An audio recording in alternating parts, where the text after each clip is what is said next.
Hello, welcome to Pint Time with Backpacker Mike, episode 318.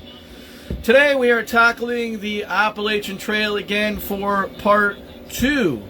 Today we are talking about your gear, your food, and maintaining 4,000 calories a day. Knowing where to stay. Drop a comment right now. Would you like to do the AT, or do you know anyone who has done the AT? So there you have it. Part 2 of the Appalachian Trail. I had to move my set and everything out of where I was before and into a new place, so I'm trying to work through all of the bugs, which is why I couldn't do the show yesterday. Had to do it today.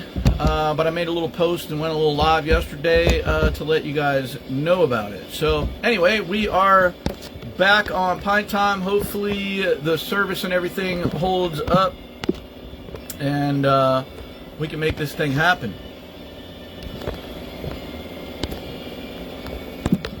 Alright, I'm just going to send this out to a few people and then we will go from there. So hopefully everybody is doing well. Hopefully everyone is enjoying this hot summer. It is really hot. Let's see, I think I got...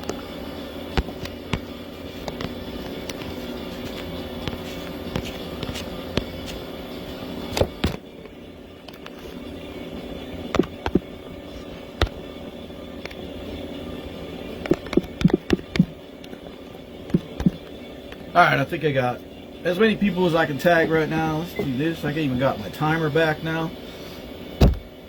So anyway, today we're going to be talking about the AT. Now, eventually, this is going to be transitioning again slightly as I try to adjust the camera here. Which I will be looking into over the next week or two. And I know I've been talking about it for a little while, but things have just been in a little bit of a disarray over the last several months since I lost my dad, so I'm trying to work through everything. Plus I started my own coffee business now, which most of you know, destinationbrews.com. Check it out. You can get coffees and teas from around the world.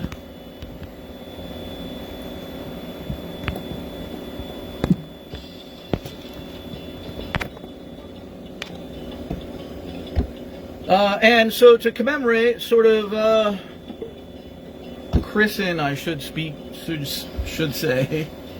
the new set here, which is kind of funny. Maybe one day I'll show you guys. But either way, we are going to be cracking into a Guinness. Guinness, my all-time favorite beer in the world. We are cracking into the old Guinness, and we're going to pour it into a Guinness cup as it spills over. The proper way to pour Guinness: let it breathe a little bit and let it settle before you finish off the last little bit. So while that's alive, while that's coming alive there, and some of it sprayed everywhere, so I gotta grab a paper towel here. But anyway, again, let me know if you or anyone you know has walked the Appalachian Trail. I really would like to do it. Right now I'm sort of contemplating on doing it come February of next year, which would be right around my dad's birthday, or would have been my dad's 100th birthday, by the way. He would have been 99 this past February. He was 98 and a half when I lost him, and I was his caregiver, which most of you who are regulars on the show know this already. Sorry, the beer spilled over into my, but luckily I have a Guinness bar mat that it spilled on.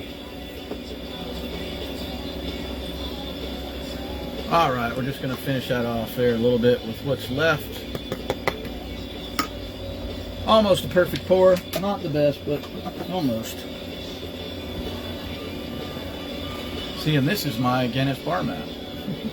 that I keep underneath me for spills like this, so it doesn't spill all over my desk. Alright, hopefully people will get the notifications. Hopefully I'm coming through okay. Had to figure out the Wi-Fi situation, and that took me a little long to make sure that everything was going to run smooth. I had to knock my one tablet off just so that it didn't down the system a little bit. And everything isn't quite centered yet. However, I am going to be transitioning to front-facing camera with my new camera that I got right here. So, it's actually a pretty cool camera. Sorry, the thing's like blowing up there. And again. I don't know what's going on. All kinds of notifications coming through. But anyway, it's kind of cool. It has a front facing thing here, lens, so I can see it while I am on it. And I'm going to be doing this live through, you know what I bet it is I bet the service. Now all of a sudden a bunch of messages are coming through. It's just not stopping. It's just not stopping. Anyway, so pretty cool camera. These are the luxuries of going live. When sometimes your service isn't perfect, and then the Wi-Fi finally kicks in, and all those messages that you didn't get, or notifications I should say that you didn't get, all of a sudden are all coming through at once. Bam, bam, bam, bam, bam, spamming me. But anyway, yeah, so super excited to try this camera out. I'm going to be hooking it up to my laptop, so it will be front facing, and therefore the set is going to change slightly. I have some ideas of what I'm going to do, and we will go from there. And I know I'm talking about all of this, and people are going to be getting on, hopefully, and then I'll have to explain it all over again. But that's okay. For those of you who watch the replay, you will get it all, maybe twice. So anyway, we are christening the set with a Guinness, so here we go, Sláinte.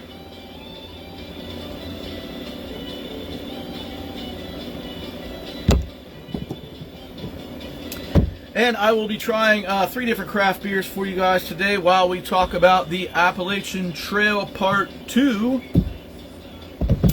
And as I said in the beginning, we'll be talking about your gear, your food, maintaining 4,000 calories a day, etc., etc. Also, I have another really cool announcement. My good friends over at Mad Brews, sorry, I'm stuck on Destination Brews. On Mad Brews, at Mad Brews, has created another Backpacker Mike beer. So that is really awesome. If you guys missed out before in the past, they have made me several beers in the past. We've done some giveaways and things like that. This one was the Backpacker Mike Porter. Barrel-aged porter, bourbon barrel porter, and this one was the Punch Packing Punch Cranberry Pineapple Cider. They were both very good. These are not open. I never opened them, so these are like one of a kind, still in the bottle, as you can see. So I'm super excited. The new one is going to be a yuzu rice lager. If you're not familiar with yuzu, go ahead and look it up, but I am super excited about it. I had a yuzu soda made with it, made with yuzu not long ago, and it was very good. And so then I told them about it and thought, hey, we need to make a beer for this. So they're going to be making a bunch, and they already sent me all the schematics and everything, Brian and Beth. So we're going to go through that, and hopefully maybe I can give away a couple to you guys.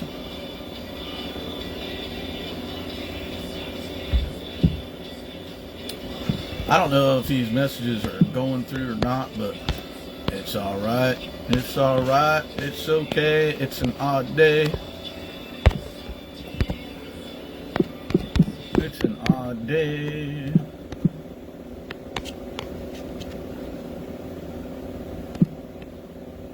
Alright. Anyway, we'll just get started. For those of you who watch the replay, I don't want to linger too long on things, so Alright, let me show you guys the beers that I have to try for you guys today. They're ice cold in the cooler here. One of them is kind of funny, however, it's one of the top beers or oldest breweries in all of Norway. Alright, the first one in honor of the World Cup. I grabbed Prison Pal's Goat 10 Lager. This is a premium lager, Goat 10. Obviously, Lionel Messi. Absolutely love Lionel Messi. He is awesome. Comes in at 4.8%. It says, introducing our special edition Copa America, crafted with passion and precision that defines the spirit of this tournament. This golden brew boasts a refreshing blend of hops, lending a crispy and lively character in every sip. Our Copa America's premium lager is the ultimate companion for celebrating the thrill of the game and the joy of victory. Prison Pals is in Doral, Florida, by the way. And I really love the can, and then it has all of the flags that are represented in the World Cup there. So, pretty cool. Alright, so I have that one. The next one is also another Florida brewing company, Bonehook Brewing. This is called the Grateful Head. It's a laid-back lager, comes in at 4.2%, and Bonehook Brewing Company is out of Naples, Florida. And it is family-owned and operated, so very cool. Very cool. Drink, it says right there, owned and family owned and operated. They must be Italian, I'm assuming that is, because it doesn't look like it's orange. It looks like it's red, so that would be Italian. But very cool, and I absolutely love the artwork. Check that out. Bonehook, the Grateful Head. And it has wheat for the mustache there, and of course the sunglasses and the hook earring. So there we go. Alright, and the last one I have to try for you guys. I know I am going to say this incorrectly, but this is from Norway's oldest brewery, and this is called Ass, or Ahas, however you want to say it. It's premium Jolio. It's a dark lager, comes in at 6.5% on the Richter scale, and like I said, they're the oldest brewery in Norway. And it says it's a chestnut brown beer with a nice aroma of roasted grains, malt, and fruit. The beer has a rich taste with distinct sweetness and balanced bitterness, brewed to maintain the original beer taste. Now, it does say Christmas on there, but that's okay. But anyway, Os, or Ahas, however you want to say that. But there we go. All right, so normally how the tradition goes on Pint Time is that you guys would select which beer I try first. However, since no one is on yet, I'm going to pick one myself, and we will go from there. So, all right, let's see. I am really kind of interested in trying the Ahas. Now, I still have my Guinness though, so.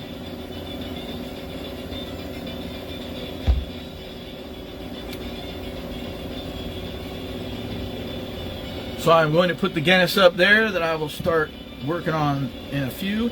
And we are going with the Ahas. Jolio. I don't know how you say that. Jolio. Kind of interested to see how this one is. It sounds really amazing. I do like a brown ale. Oh, wow. It smells like notes of molasses in there or something. It smells really good. Let's see. Here we go. Cheers.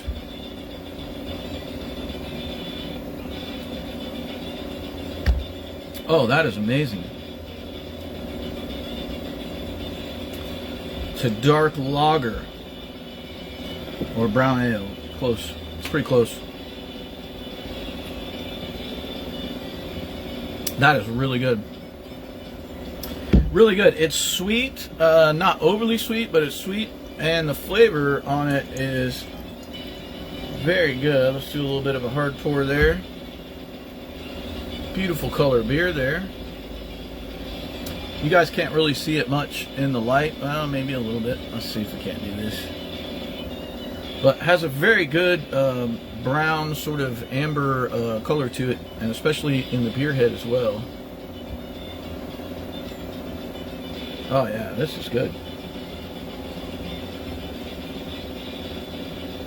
Yeah, that is absolutely delicious. It's, like I said, it's a little sweet. There is a little bit of bitterness on the back end of it. It tastes like it might have some spices in it, like maybe some nutmeg or some cinnamon or chestnut or something like that. There's definitely a really nice nutty flavor in there. This is really good. I'm gonna have to go like a 9 on this one. This one is really good. I didn't think I'd like ass that much, but it's really good. I'm just kidding. Anyway, all right, there we go. That one was good. Got to go with 9 with that one. That was a really good beer there. All right, now let's put the lagers against each other. The lagers, and then we'll get right into the show. The Appalachian Trail Part 2. All right, we're gonna go with the GOAT. We're gonna go with the GOAT. Lionel Messi, absolutely the GOAT. That was a huge crack. It's foaming. It's live. It's trying to score a goal like Messi does. It does have some nice lager bready notes. Maybe a slight bit of hops in there for some crisp. Let's see.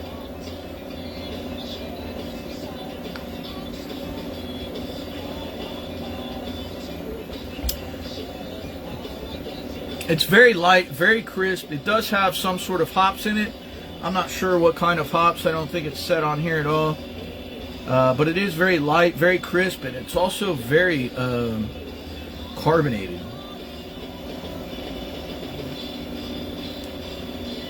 It just like foams up instantly. And I know this is new, so I'm not sure why it's foaming up so bad. But all right, let's do another hard pour just to see. Yeah, that's like ridiculous right there. You can't even pour it out without it foaming up. We got to let it settle down some, and it's got those big airy bubbles in there, so that's kind of disheartening. What we can see of it, it is a pretty nice ale right there, but we need to let that head settle down a little bit there. It's pretty airy, so let's get in, while that's kind of settling down a little bit, let's get into some of the Appalachian Trail and the backpack battle. Basically choosing your ride. What are you going to carry with you? A 20 to 30 liter pack. This is like super ultra light. And a minimalist thing to walk the Appalachian Trail with. It requires hyper compressible premium gear and foods that pack 100% flat, like tortillas, foil pouches, you know, think like chicken and tuna and things like that, that pack 100% flat, or crushed ramen. Some people will take ramen and they'll smash it up and they'll put it in Ziploc bags and flatten it out and pack it. Then you have a 35 to 45 liter, which is an ultra standard, roughly a fair amount of people do this. It accommodates a standard lightweight titanium cook kit and a down quilt with room to spare in that bag. And a 50 to 65 liter pack, which is probably what I am going to use because I have 2 or 3 of those packs that I use to walk the Camino with and travel the world with. And with all the camera gear and everything I'm going to be bringing, it'll probably be better off that I bring the 50 to 65 liter and try to keep it not at like 40 pounds. But anyway, this is basically the industry sweet spot for comfort. And the 50 to 65 liter allows room for 3 to 5 days of bulky groceries in your bag and changing seasonal layers without crushing your gear. So it just allows you to have a little bit more space and a little few extra things that you might need along the way.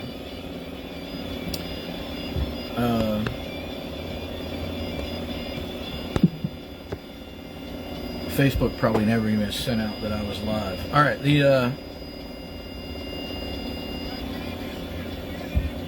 now it's come down a little bit. Let's see what it's all about.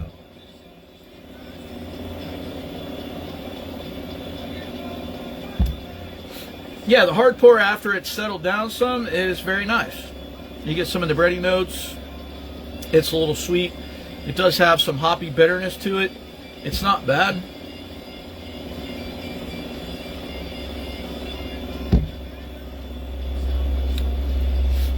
It's almost like a lager wanting to be an IPA, if that makes any sense. But either way, I'm going to give the goat like a 6. The goat is not as good as the goat himself. However, I will give it a 6.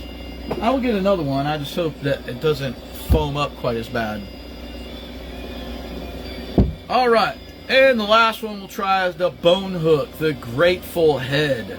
Absolutely love this logo and stuff. Gotta save this can, I think. Alright, this one comes in at like 4.2. Yeah, 4.2% on the Richter scale. Let's see what this one is all about. That one has a lot of air in it as well, but it's not foaming up quite as much as the other one. Now, the thing is are you a minimalist who wants to fly down the trail with a tiny pack, or do you prefer your creature comforts? Let me know in the comments below, and since nobody's on, just leave it in the comment, you know, whenever you watch it. And I'll try to respond.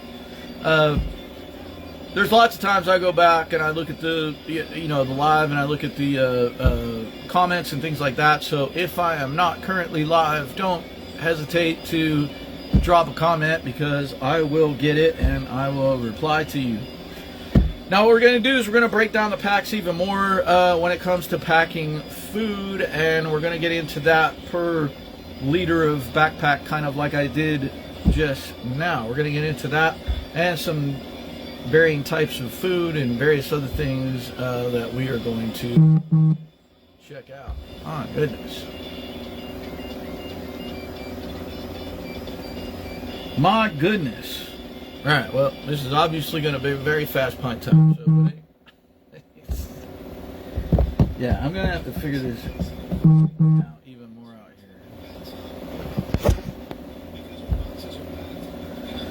Alright, Bone Hook, the Grateful Head. Here we go. Cheers. Oh, that has a very nice nose on it. Almost citrusy. And it's a lager. It's a laid-back lager. It doesn't give me any information as far as like what it's made with or anything, but it definitely smells citrusy. I don't know. All right, let's see.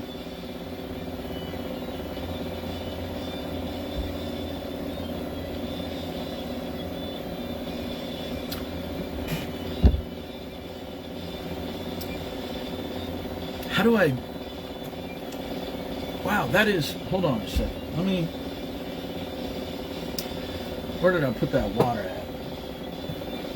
Oh, there it is. I got to rinse my palate out for this one because I want to make sure.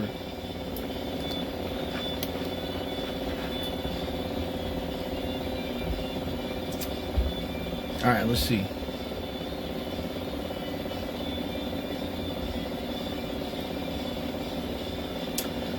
Very carbonated.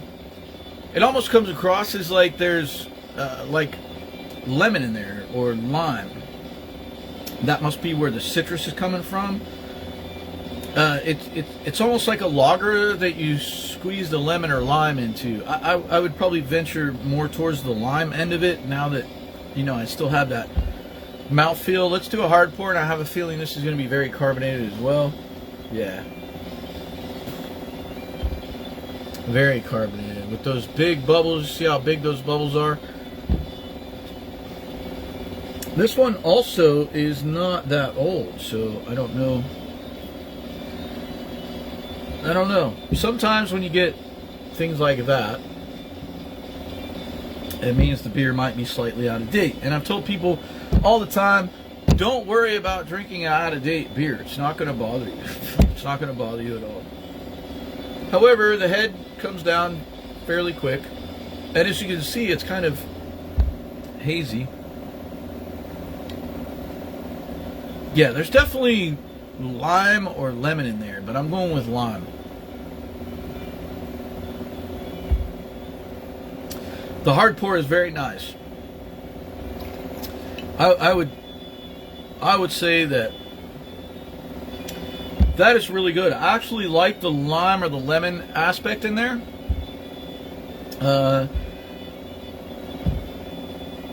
That's really cool. I wish they would have put on here exactly what they did with it, but it doesn't say. But nevertheless, it's very good. But you could probably look it up if you pause to scan that QR code. But yeah, I don't know. I really like it. I just don't like the fizzy aspect of it. But it might just be the beer, the can of the beer, or can. It might just be this can, I should say. But anyway, I really love the flavor of it. Like I said, it's like a lager with a squeeze of lime in it. I can get with that all day long. So yeah, I'm gonna give this one an 8. I'm gonna give it an 8. I would love to go to the brewery and check it out. Bonehook Brewing Company out of Naples, Florida. And Naples is not that far from me. It might be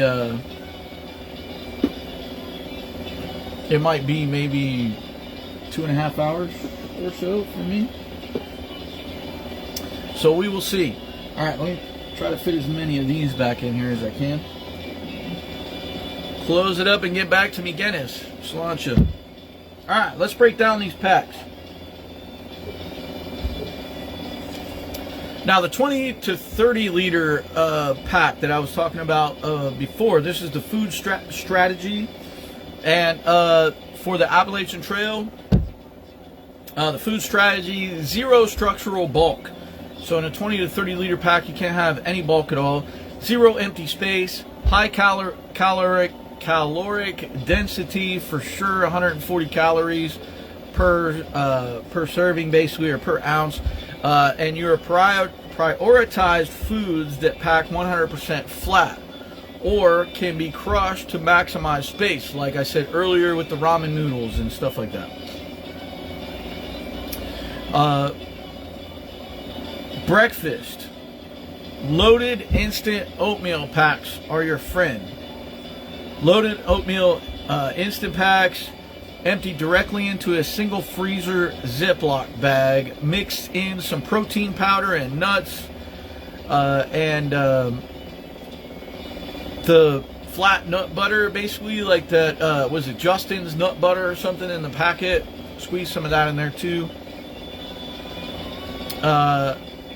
And you pack all that in and you put it all in a freezer Ziploc bag. Now, why do you put it in a freezer Ziploc bag? Because the freezer Ziploc bag is the only one that can apparently handle hot water.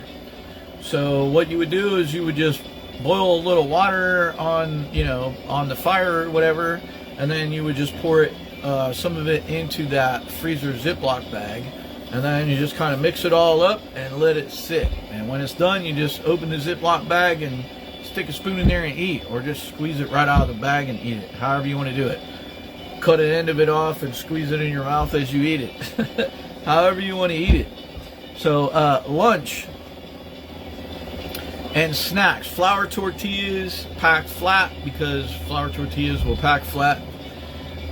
Tuna or chicken foil packs, which I love that stuff, tuna and foil chicken. In oil. Make sure you get them in like olive oil or something like that, because olive oil is king when it comes to the Appalachian Trail as well. Blocks of sharp cheddar cheese, hard salami, and Fritos crushed down to fit in side pockets. So you could take the Fritos and you can smash them down and turn them into crumbs, and then you can just mix those with whatever you want to mix them in. Well, hi, babes. You're the first one on. I sent a bunch of messages out, but nobody responded. I've seen like 2 or 3 people pop on and pop off. But anyway, hopefully it's coming through okay. Hopefully there's no delays. I had to cut my this tablet off so that it would kind of drain down on the Wi-Fi. But anyway, hopefully I'm coming through okay.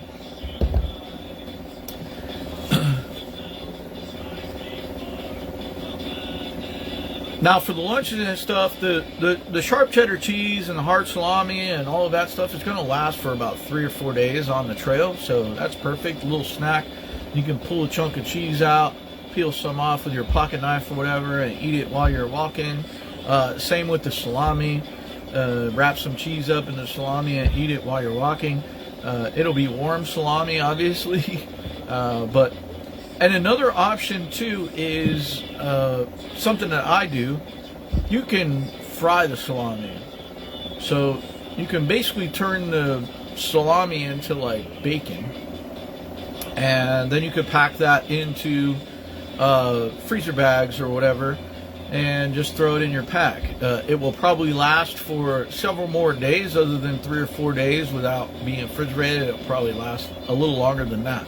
And it'll be crunchy, so you can crunch it up and put it into ramen noodles and whatever else you want to do. So, same thing with summer sausage. Summer sausage will last forever, not being refrigerated in there. So you have several options. Just look for like dry aged meats and things like that to kind of help you along there. Now the dinner is dehydrated instant mashed potato flakes, which is another thing that you can toss fried salami in, or salami you're carrying with you, or summer sausage, or any other various cured or dried meats. Even beef jerky you could toss in there if you wanted to, into the mashed potatoes, or crushed ramen noodles. Transfer it into a freezer Ziploc bag. You will use a zip koozie or cold soak method to eliminate bulky cooking pots. So basically all you're going to do is just get some water, pour it in the bag, throw it in your backpack, walk a little while longer, and just from being in the sun and the heat from your body will heat it up enough to eat it. So the biggest thing while walking the AT is, I know a lot of people want to lose weight, which I mean, I would love to lose some weight walking the AT, but also you at least have to replenish the calories that you're eating or that you're losing while you're walking as well. So, all right, now let's move on to the 35 and 45 liter pack. And the food strategy here is you have room for a lightweight titanium cook kit, a pot and a small canister stove, which is cool, and a standard dehydrated backpacking meals, but you still need to repackage items to avoid bulky waste. So you don't want to keep it in its original packaging. You want to crush it down and do various things, suck all the air out of it. If you have a sort of what's the word I'm looking for? Like a vacuum pack type thing. If you have something like that, then that would be great to do. Now, obviously, you can only do that when you leave, unless you have some kind of portable one that I don't know about that you can bring with you. But either way, dehydrated meals, standard dehydrated meals, but you can still repackage items to avoid bulky waste. As I said, breakfast, instant coffee mixed with breakfast shakes in a shaker bag, dehydrated fruit and nut medleys. So basically you just take your instant coffee and you take like a carnation breakfast drink. You mix those two together, and then you add water to it. You mix them together in the bag so they pack, and then you add water to it in your cup and you mix it up. So you're going to get all your vitamins and minerals and various other things through the carnation breakfast drink. I mean, that's just an option. You can pick something different if you like. And then also you'll get your, the kick from the instant coffee, the caffeine kick and stuff to get you going during the day.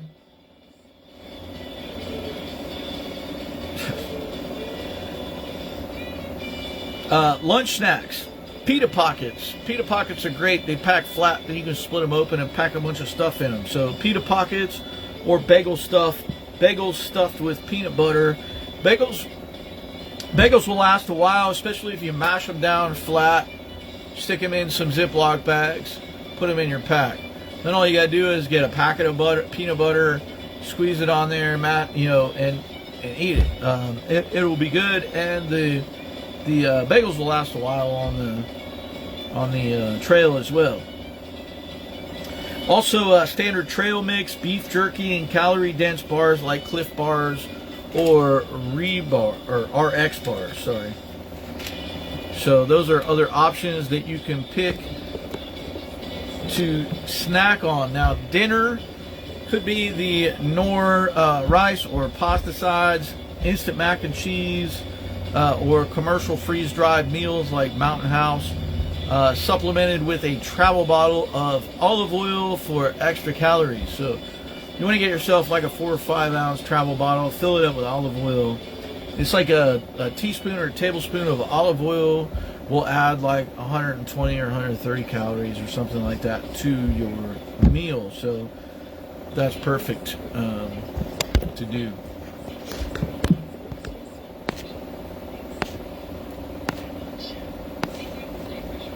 Messages are coming out or not.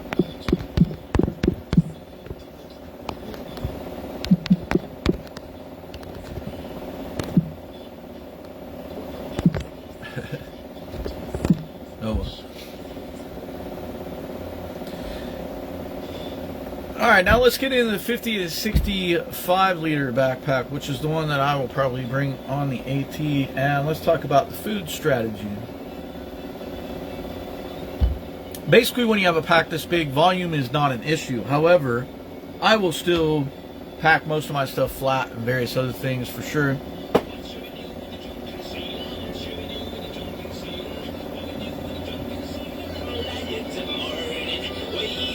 Hey, you get a new speaker. This one doesn't have enough bass. Anyway, I'm still gonna pack stuff so I can pack more stuff in it. But again, I'll also have all my camera equipment. Like I said earlier in the show, I'm going to start doing my live shows with this camera as well as shooting travel videos with it. And it's a very cool camera. It has a flip out video screen on it. It even has a microphone with it as well. However, I'll probably use my lapel mic and whatnot. But so I'm gonna have camera equipment like this in my pack to shoot while I'm doing the Appalachian Trail, and so I'm gonna need the space in my pack. So I'm still gonna pack a bunch of stuff down flat. Sharon, hey, I just messaged you again because I don't know if my messages are going through or not. I'm still working through this this whole thing, and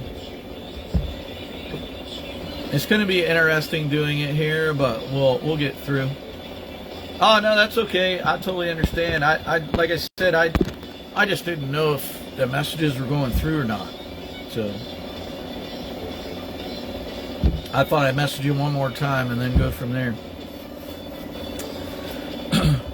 So anyway, yeah, the 50-65 liter pack, that's what I'm going to use when I do the AT. And it says you can bring bulkier foods, fresher items for the first day out of town, and standard grocery store packaging without playing Tetris every morning. Now, like I said, I'm still gonna mash that stuff down. I'm gonna go as flat as possible.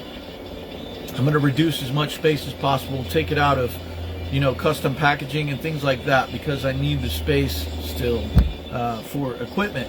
Breakfast, standard boxes of Pop-Tarts, instant pancake mix, which, yeah, I don't know. But these are just options. Or dehydrated eggs cooked in a wider frying pan or a pot. Oh, you got the notification? Okay. Or you got my Facebook message. Yeah, I sent two. Well, I sent another one just now, and Kim was on, but now it doesn't show that she's on, so she must be busy at work. But so anyway, dehydrated eggs. That's an interesting thing. I actually follow a few like homestead people, and they did some dehydrated eggs, which was very interesting. So they basically just scrambled up a ton of eggs, like 36 eggs or something, and put the trays in their dehydrator and dehydrated it down to a powder. And then they didn't know how it was going to be, so they put it in a skillet and added water to it and started mixing it, and lo and behold, it came right back to scrambled eggs again.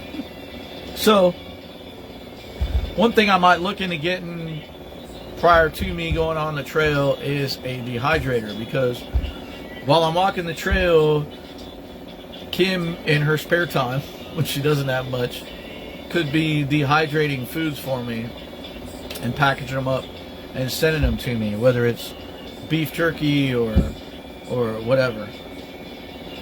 So at least you got a notification. I'm glad you got a notification at least. It's going to be interesting doing the show in this space. It's been a bit of a challenge, but I will make it work. The show must survive. I don't believe in the last 6 years of this show that I have physically missed a show. Well, I take that back. With the exception of after my dad passed away.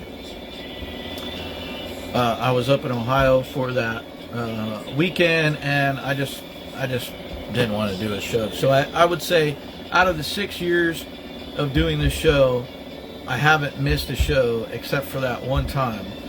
The other times I might have pushed it back a day or two or whatever because of various things going on, but I've never missed a show. So thank you for the hearts.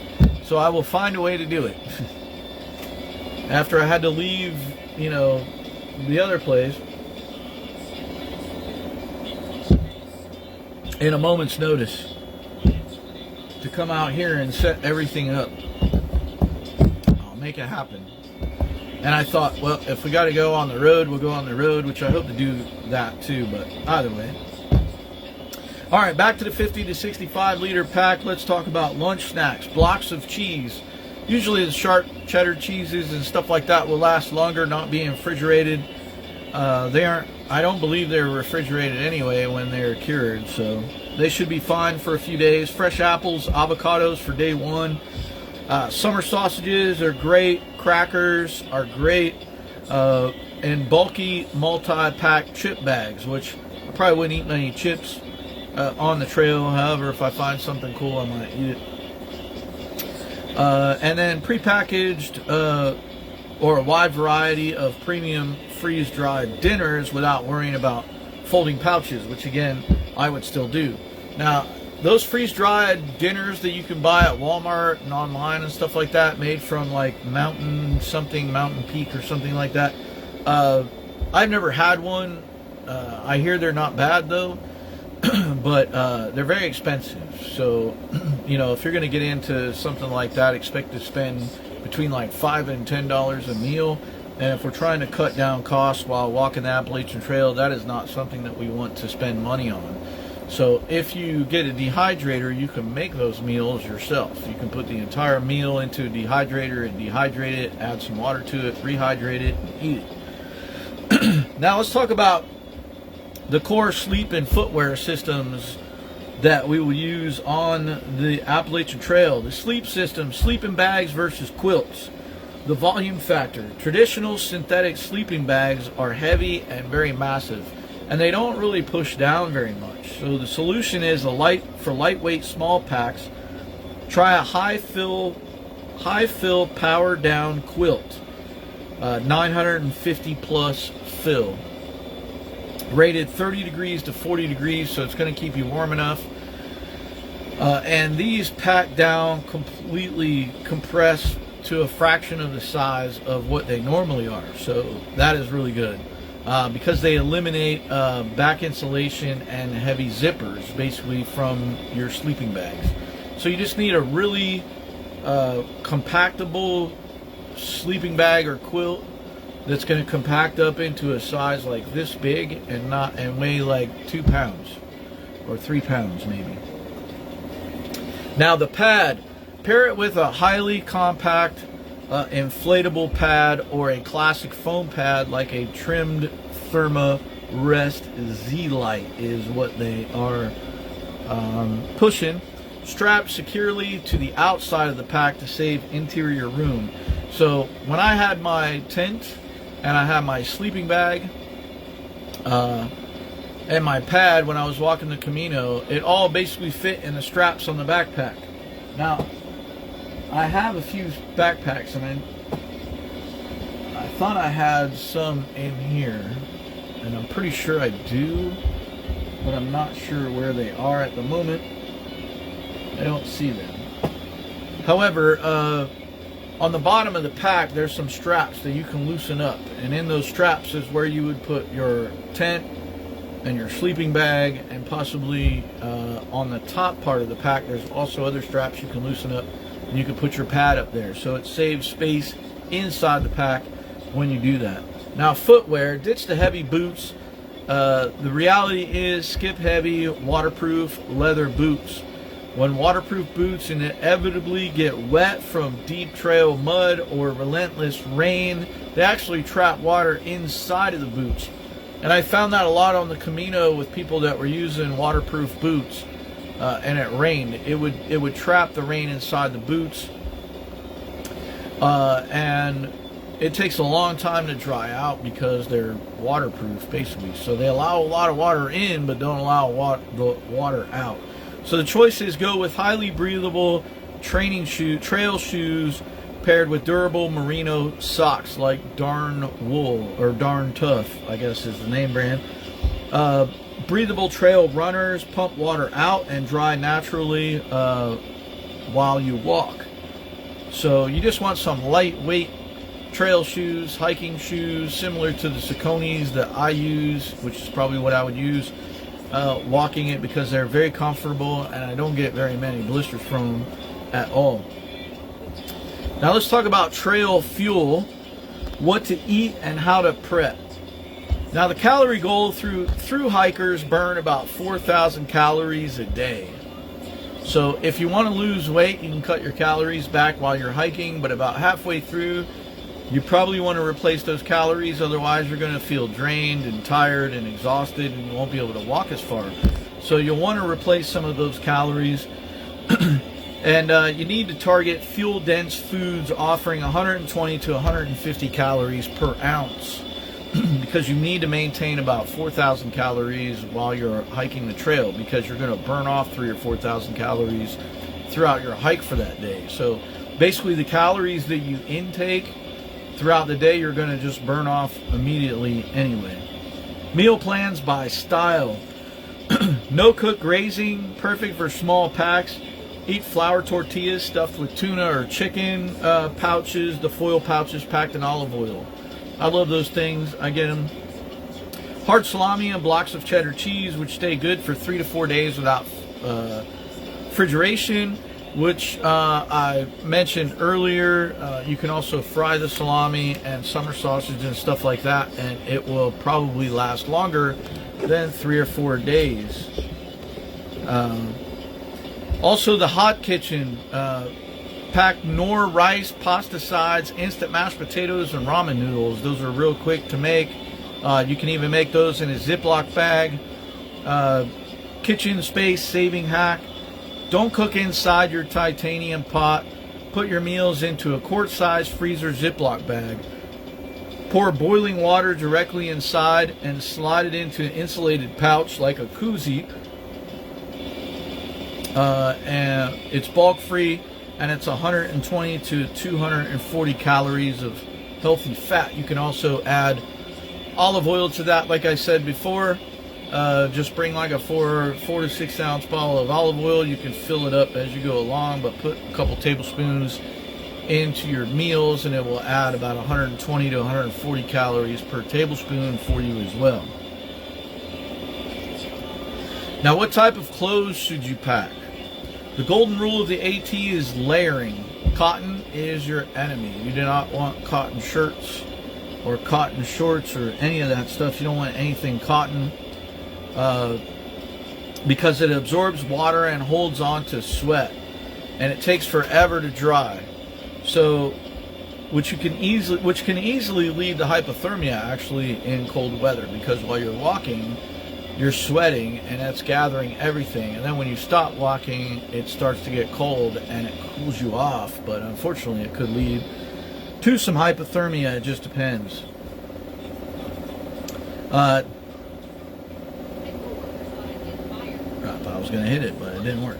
So you want exclusively synthetic or merino wool fabric. So the shirt I have on today, my Destination Brew shirt, is cotton.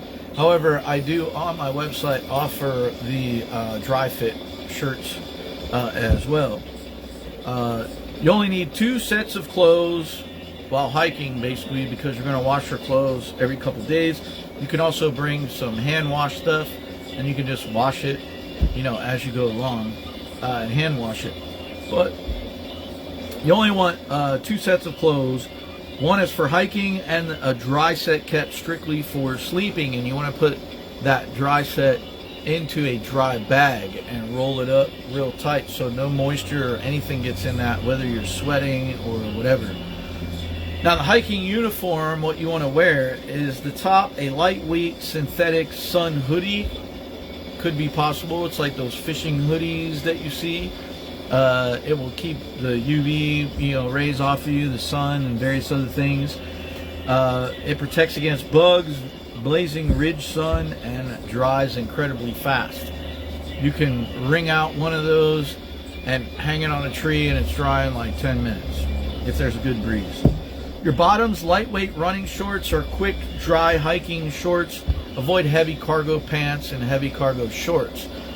Like the shorts I used when I was hiking the Camino and traveling around the world, they were dry fit, basically.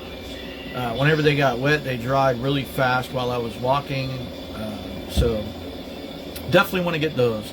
Underwear, moisture wicking synthetic underwear to prevent chafing and various other things.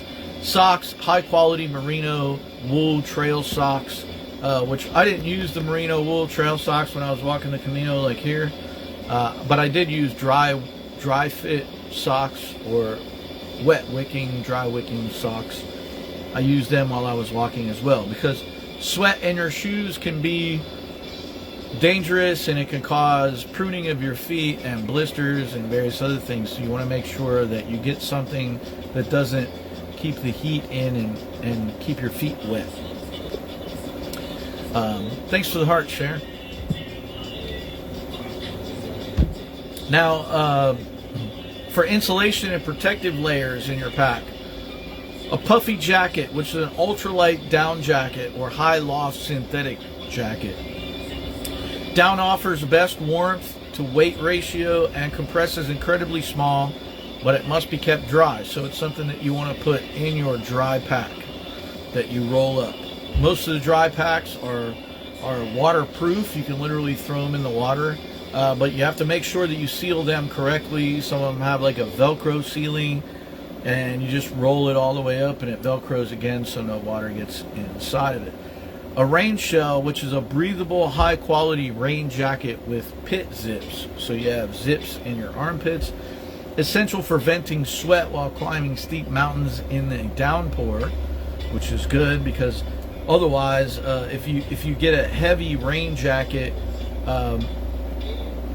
it can hold moisture inside, and that's what you don't want. You don't want to hold moisture inside.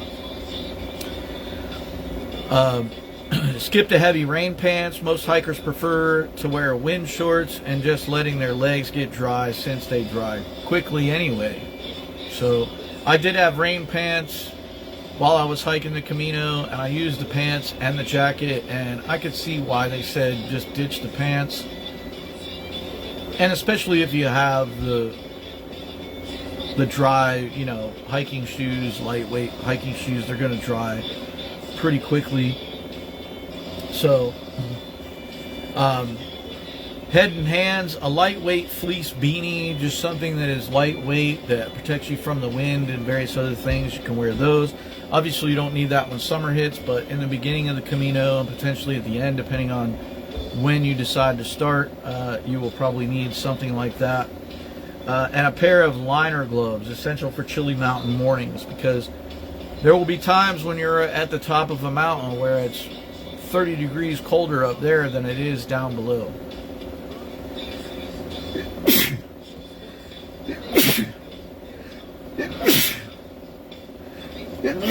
Oh, that came out of nowhere, excuse me. Now, the camp and sleep clothes, keep them dry at all times and keep them in a dry bag.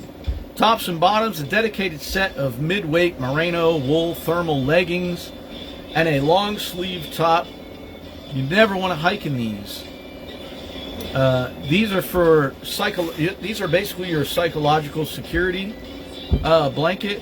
No matter how wet and miserable your day on the trail is, you always have a warm, dry set of clothes to sleep in. And it's very important to get very comfortable sleep while hiking the Appalachian Trail. Sleep socks. One pair of thick, dedicated wool socks kept strictly inside your sleeping bag, which is then, rolled up. So you can sleep in those socks. You may not need those socks in the summertime or the spring or whatever, but you will definitely need them when the weather is cold for sure. Now let's go on to the care package drop.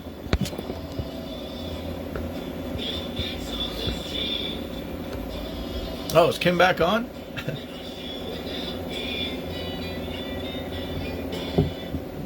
Ooh, these beers get warm quick out here. All right. Now let's go into the care package playbook. Mail drops and logistics and things like that. Now, when you're walking the Appalachian Trail, I keep glancing over at my video and I keep wanting to say Camino, but when you walk the Appalachian Trail, there will be drops where you can send, your friend or your loved one or whoever is hiking the trail. You can send them care packages and things like that. So, and you can also mail yourself things if you choose to do so. But you don't need to mail yourself food for the entire 2,190 mile trip, because there are a lot of resupply towns that are just too close for that.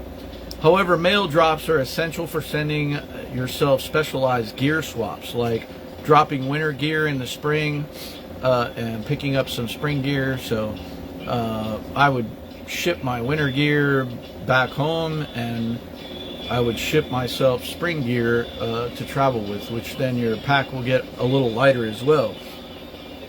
Prescription refills, if you're someone who has to have constant medication, the prescription refills can be sent as well.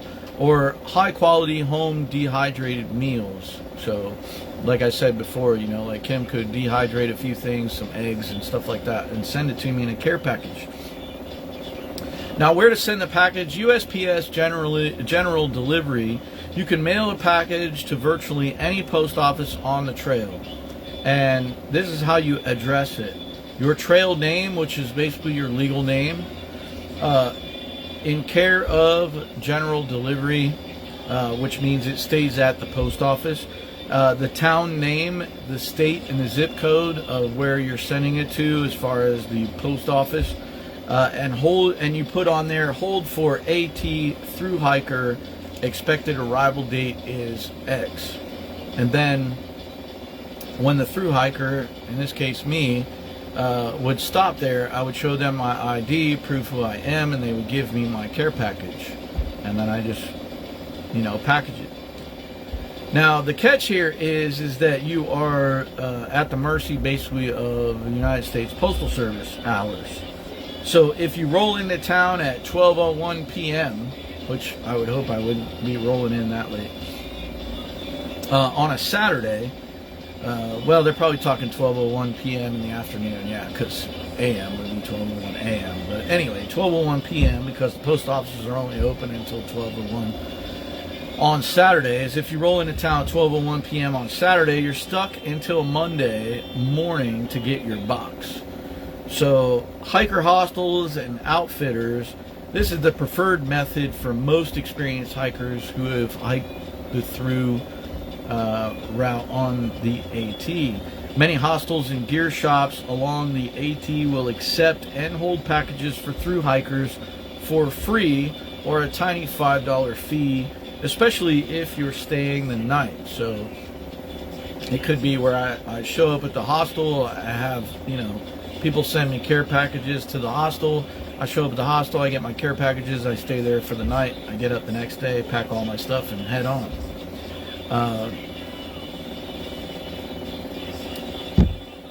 Always call and check always call and check the hostels, etc. ahead of time and confirm their policies as far as packages and things like that to send. Now, my closing statement on the Appalachian Trail. Whether you're tuning in for the history, costs, and basics from episode 317, which was last week, or looking to map out your entire AT strategy from food and gear, etc. from episode 318 today, conquering the Appalachian Trail always comes down to one simple truth. It's about balancing your load so you can enjoy the journey. You don't want to constantly be worrying about your food, your water, and all of that stuff. So you need to balance all of that out as you're going along and sort of have it planned out. It's a little different than the Camino.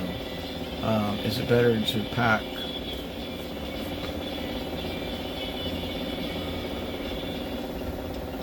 Is it better to backpack in the U.S.? I don't know. I haven't really backpacked in the U.S. yet, so I'll find out come next February, hopefully. That's my plan anyway. So I don't know. The AT is apparently the most well-marked trail out of all the trails. It's called the granddaddy of them all. And the Blazers are pretty well pronounced. There's a lot of help along the trail too, and a lot of towns to stop in. You might have to walk a mile out, off the trail to get into a town, but there are some options. So I don't know, honestly. The only really long hike that I've taken is on the Camino, and that was super. I don't want to say it was easy, but when it comes to logistics and food and if your gear goes down, there's a lot of gear shops you can buy other stuff and things like that. So I don't know yet, but I'll let you know next year, 2027.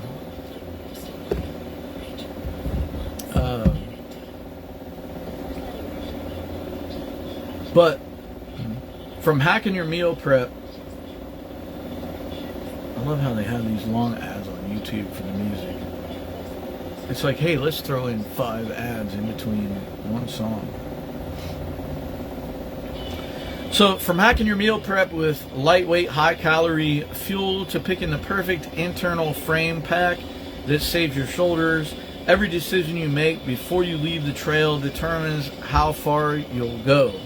The AT isn't just a physical test of miles.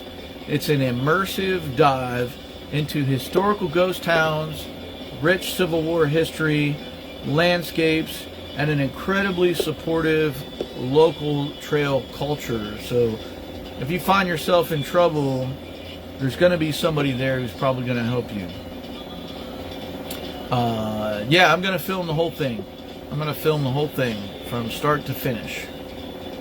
I'm going to try to upload certain things like daily, and then maybe weekly I'll put out a long form video. But yeah, I'm going to do all of that. So it will all be on there, and I'm going to look for, like I mentioned before in the last episode, I'm going to look for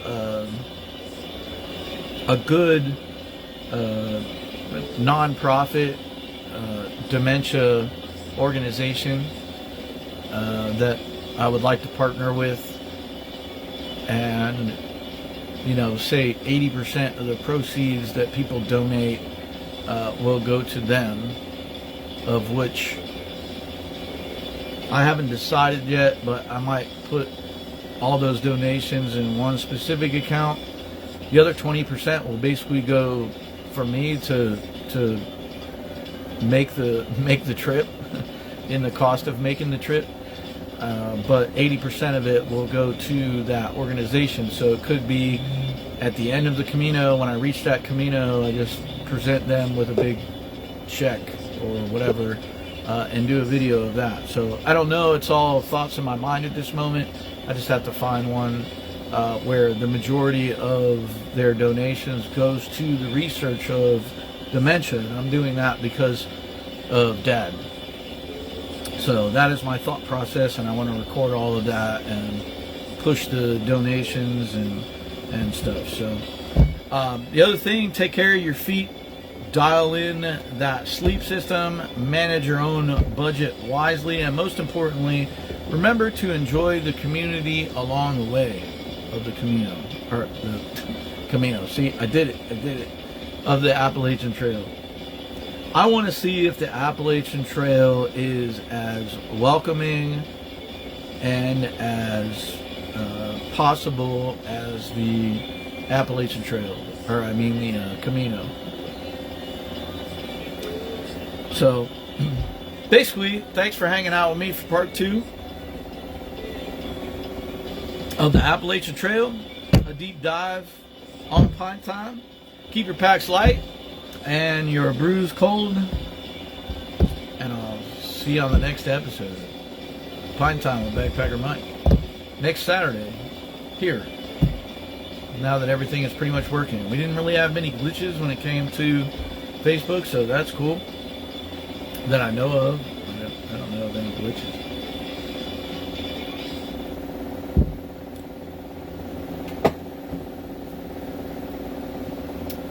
Oh, also,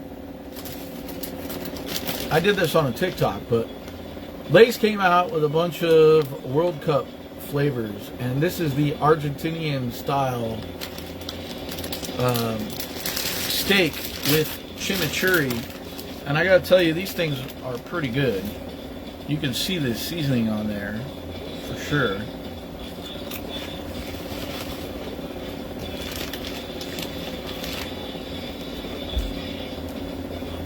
I don't know about the steak part.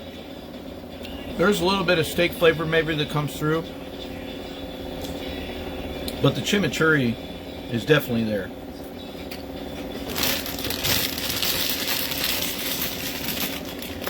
They would be really good dipped in chimichurri, period. Probably.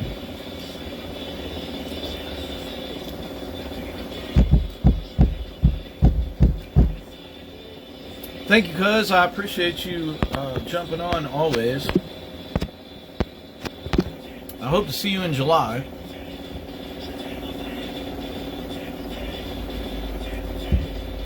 And I might do a Pint Time while I'm up there. It all depends on the days and when I'm there and all that stuff, but as I finalize the days out, cuz, I'll let you know, so we can catch up and get together.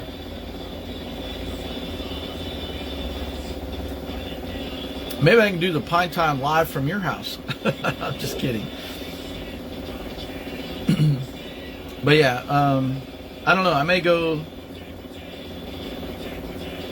do it at Codex Brewing. I've done a live show at Codex Brewing before. With the owner and master brewer there. I think his name was Chris. Super nice guy. He might remember me.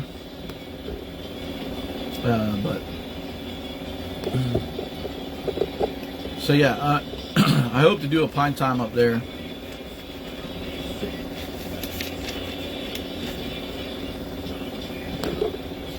While I'm up there, I think we're going to be there on a weekend. We haven't finalized the exact dates yet. I mean, we kind of have, but I'm not exactly sure. I'm not exactly sure when we'll be in Ohio, if that makes sense.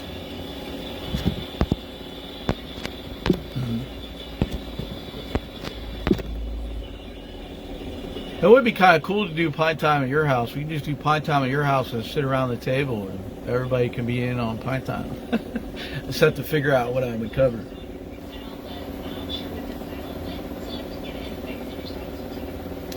Yeah, it's either that or Codex Brewing is the only other one that I was thinking of. But yeah, it would be a lot of fun. So yeah, Oh, almost forgot. I drop off these coupon books every month here in town. They encompass, I don't know, like 4 or 5 different cities here in the Central Florida area. I drop these off every month, which I'm dropping off now. And my bosses, I asked them if I could run an ad in the book for my coffee and my tea, Destination Brews. And so they said sure. And they cut me a sweet deal. So I went ahead and ran an ad. So there's my ad in the coupon book. And they really set me up, because whenever you run an ad in a coupon book like this, you want your ads to be where people's thumbs are, because that's the first thing you look at when you open the ad. You look at your thumb and you look at your thumb, and then you might look in between. So they really hooked me up. Casey really hooked me up with an ad right at the thumb right there. So super excited about that. And so what I'm going to do is extend this out on the live and not just in the coupon book. If you want to try my coffees or teas from around the world, which are good, I've ordered probably $300 or $400 worth of coffee from my roasters and teas. I got some Moroccan mint tea, tasted like I was back in Morocco again. I've tasted several of my coffees from around the world that my roasters get in, from Brazil to Tanzania to Costa Rica to various places in Africa, and also the flavored coffees that I had. Today I had a what was it, hazelnut, I think it was really good. But anyway, I'm going to extend this out, so those of you who are watching on the replay, if you go to my website and you put in user code D as in dog, all capital letters, D as in dog, B as in boy, G as in girl, A as in apple, and C as in, I don't know, champion. So DBGAC, you will get 30% off of your purchase. Now, I'll be honest with you, that eats up about most of my margin. However, I really want to get the coffee out there and the tea out there. I believe that code will also give you money off of merchandise like this, shirts. I've got shirts, all kinds of shirts. I've got hats, I've got coffee mugs, various different types of coffee mugs, and I have what else I got on there? Coffee mugs, shirts, hats, oh, and travel mugs. I got travel mugs too, if you want a travel mug. So DBGAC, all capital letters, and you will get 30% off of your purchase. I will be running this ad for June and July, so you'll be able to make purchases of my products for 30% off for the next 2 months, and hopefully that will get some stuff going. So, and then obviously family members and close friends, I can give you a personal discount code to use at checkout if you would like to continuously order the coffee. And another thing is I have subscriptions set up on my website as well. I keep forgetting to mention that, but if you set up a subscription to get my coffee once a month or tea once a month, you will get a discount from that as well, and it will just automatically ship to you once every month. So there you have it. All right,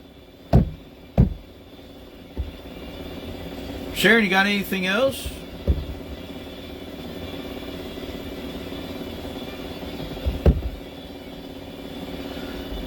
I will let you know the details when we figure out the exact details when we're going to be in Ohio. Now, I know we're going to be leaving, I think it's around the, without looking at the calendar, I think it's around the 15th of July.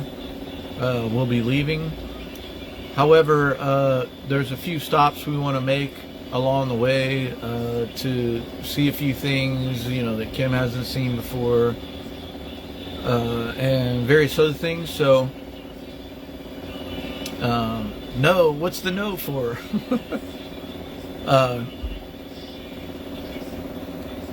So, I'm not exactly sure the date that we will actually be in Ohio, but as we narrow that date down, cuz I'll let you know. And then hopefully we can get together with everybody. It would be nice to see, you know, everybody on that side of the family, maybe go out and do dinner somewhere or something. That would be pretty awesome.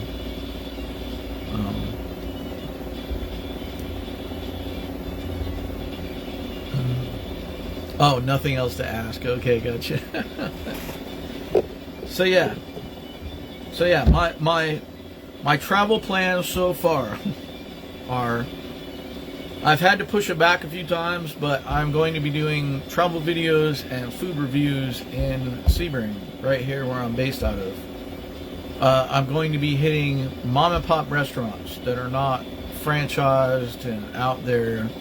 I'm going to be hitting mom and pop restaurants, and I'm going to be showing you things to do around here in Sebring, like the racetrack that was just bought by NASCAR, the Hammock State Park, downtown Sebring, and all it has to offer, and all the cool restaurants it has to offer there, and various other things from Istapoca State Park, Istapoca Lake, and all of that stuff. So I'm going to kind of show you guys what to do around here in Sebring and do food reviews. And then after that, you know, obviously we're going to take the trip to Ohio for Dad's 1 year, and I might shoot some short little videos along the way, depending upon what we do.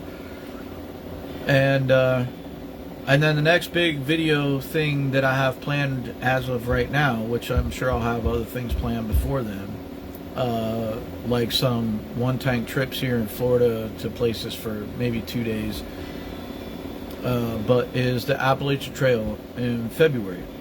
So my dad would have turned 100 years old on February 19th, 2027, because he was born in 1927.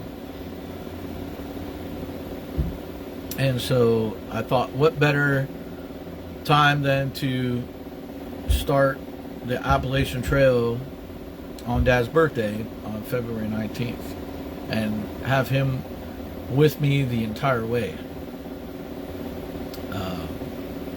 So yeah, those are my plans so far, and I will keep you guys posted. But definitely going to get into some travel videos coming soon, both here in Sebring and in other places around Florida for, you know, a day or two here and there. So anyway, I will let you know, cuz I appreciate it. I will let you know. Definitely want to get together. I missed you the last time we were up there, so I definitely want to get together with you this time.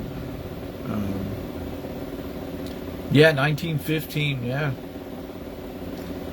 Yeah, he was, I believe he was my dad's oldest brother. Oh, Pappy was born in what, 1889, I think. Or 1898. I just forget. I think it was 1898 or something. Yeah, because he passed away when he was 95. So 1915. Isn't that crazy, cuz? Yeah, I think he was the oldest brother. Yo, Ed's jumping on last minute. What's up, brother? I was just getting ready to get off too, Ed.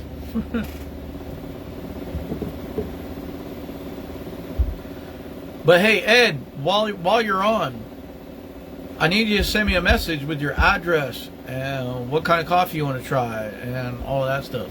I got to get that out to you. And out to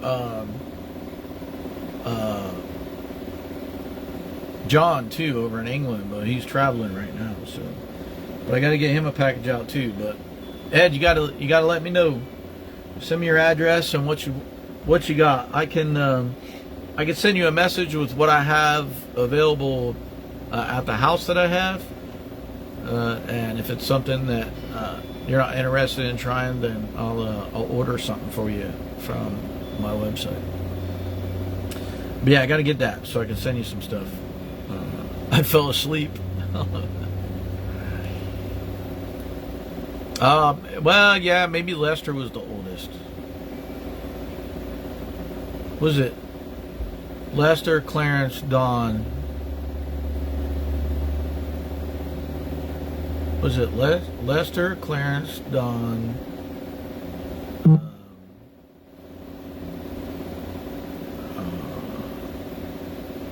Charmaine,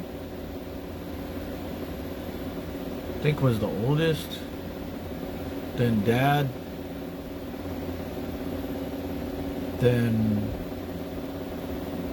Herbie, Uncle Herb, and Jean. I know Aunt Jeannie was the baby girl, and Uncle Herb was the baby boy. I think Dad was before them. I was like 13 kids, man. There's a lot of kids. Been a long week with graduation. Yeah, I saw that, Ed. Congratulations, man. It's always good to have a graduate.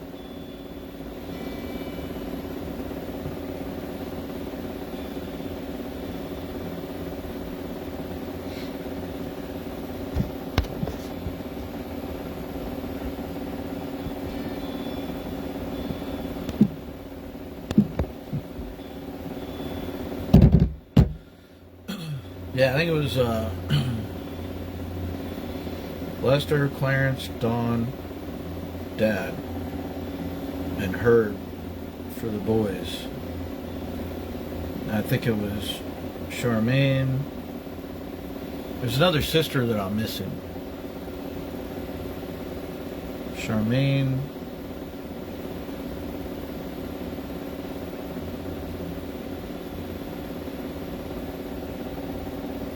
For some reason, Charmaine and Aunt Jeannie are stuck in my head, but I know there's another one. There's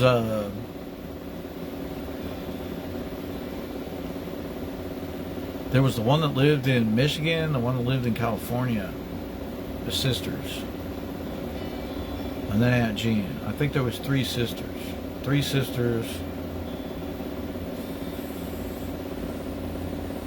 5 or 6 brothers. I don't know. I have the thing. Oh, Aunt Frankie, yeah, and Aunt Mabel. That's right.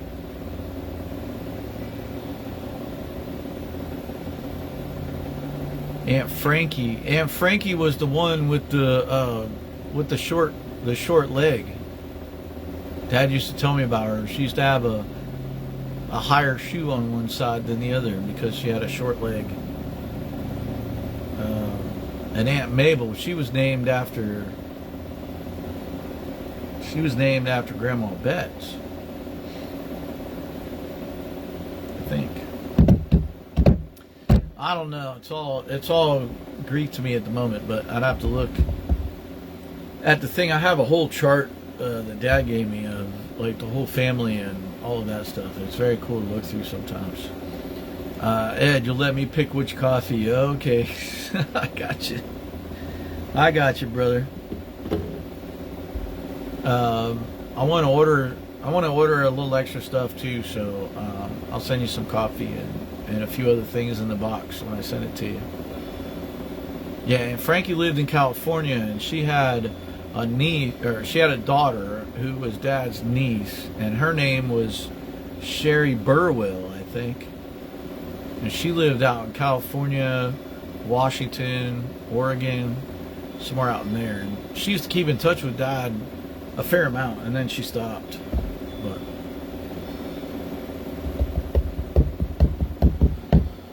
very interesting. Very interesting.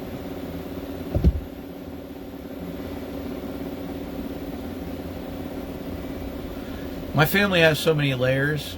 Sometimes I don't even know. Can't keep it all straight sometimes. But yeah, I don't know whatever made Aunt Frankie move to California, but I remember her living out there. And Dad went and visited her out there when I was just in middle school, I think. Him and my stepmom Ann and my stepbrother Greg. They drove out there. They went to like Vegas. They went to California and visited Aunt Frankie. Then they went to like Tijuana. And I remember my dad telling me the story. When they went to Tijuana, they went through Border Patrol on the U.S. side. And they went into Tijuana, and Dad said, we pulled in there, and they were grilling on shopping carts and all kinds of stuff. I don't know what all was going on, but he didn't like it. And he turned around and drove back.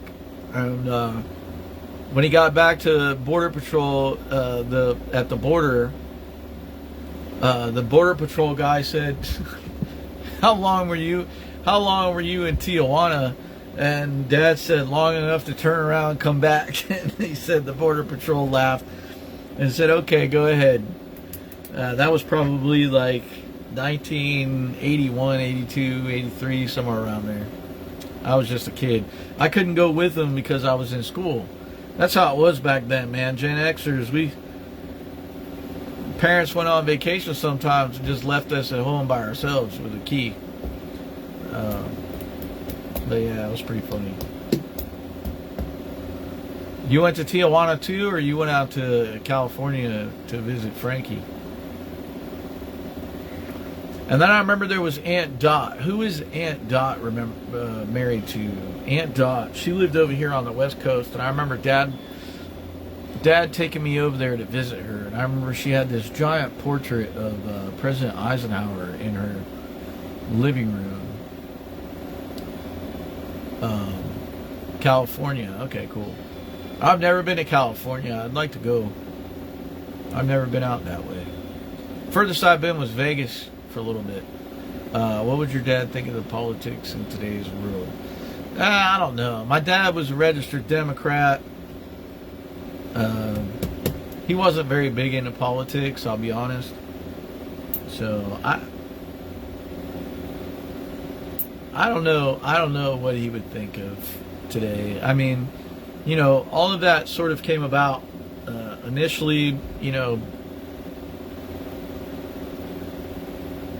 obviously when the last election went on, his mind wasn't completely there, but my dad was very private about his politics too. Like, I'd say, "Dad, who'd you vote for?" And he said, "I'm not telling you that." Like, he was very private when it came to that.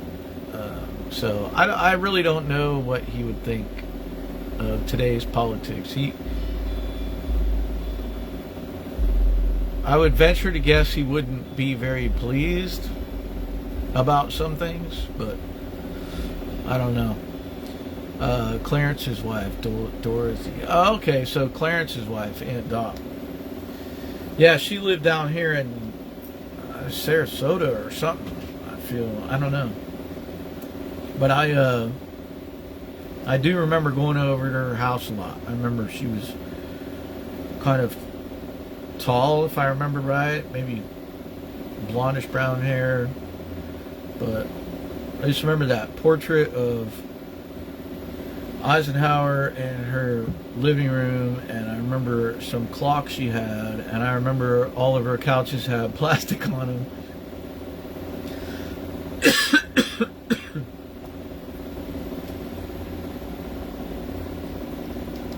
But I remember spending a lot of time there.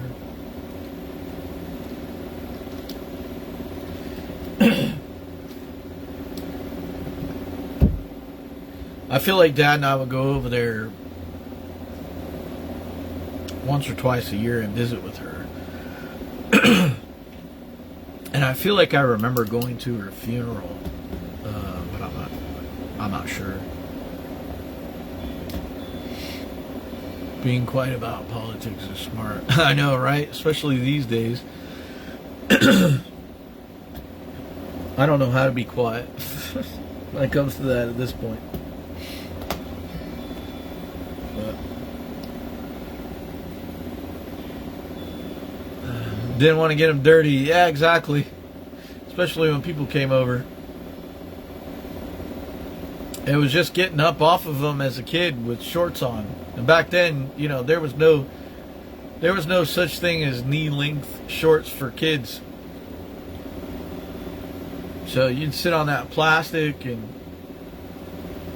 you had to peel yourself off of it. But she was always very nice. Unfortunately, Don and Clarence and Lester and all of them were all gone before I could remember them. The only uncles that I really remember is Uncle Chuck. I loved Uncle Chuck. Such a good guy.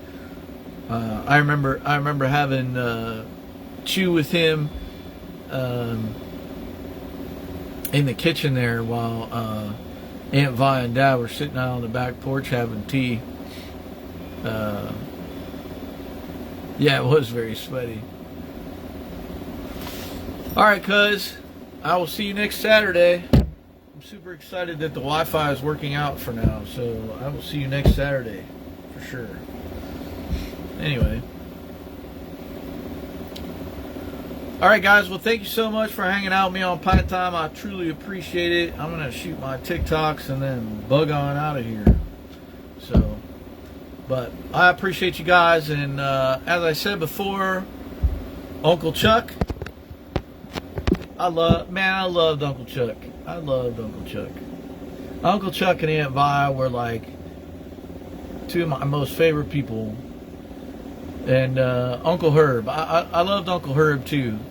He drank a little much at times, but I loved Uncle Herb, man.